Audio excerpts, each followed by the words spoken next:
Hello everyone, it is Friday, May the 8th, and it's the feast of Blessed Catherine of St. Augustine. Okay, continue with Acts of the Apostles, now we're into chapter 15. The brothers, so the Council of Jerusalem has met, they've made a decision, and they send Barsabbas,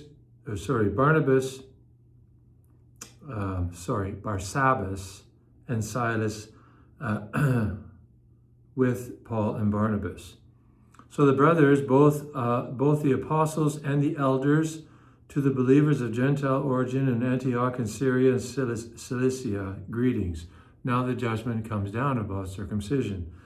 And I'll get to the heart of it. For it has seemed good to the Holy Spirit. He's calling upon divine authority.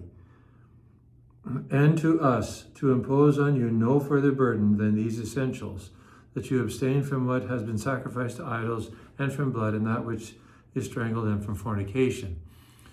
So some of these things will be modified in the future, as we well know. But the point is that James, speaking on behalf of the church, without hesitation, invokes the person of the Holy Spirit, God himself. So this is binding. The essential thing here is circumcision is not forced on the Gentiles. And it never was after that. Now, the other things were modified because obviously things like sacrificing to idols would be an abomination to God. And abstain from blood. Well, I suppose, people can eat rare steaks. I'm just saying disciples of Jesus, and from fornication, which has always been forbidden. It's contrary to the sixth commandment. So, but some of these were modified, like what I've just mentioned. However, he invokes the person of the Holy Spirit. That's the key. Okay, over to the gospel, John chapter 15.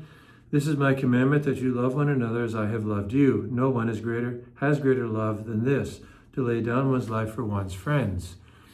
And so Jesus here defines love. It is to will the good for another as the other. It is to sacrifice the good oneself for the good of the other as the other. We often think too much about getting rather than giving. And we need to visit and revisit what love really is. And Jesus is our model for this. He's kind of the walking, living definition. He only thinks of our good. He sacrifices himself for our salvation, for your salvation, for my salvation.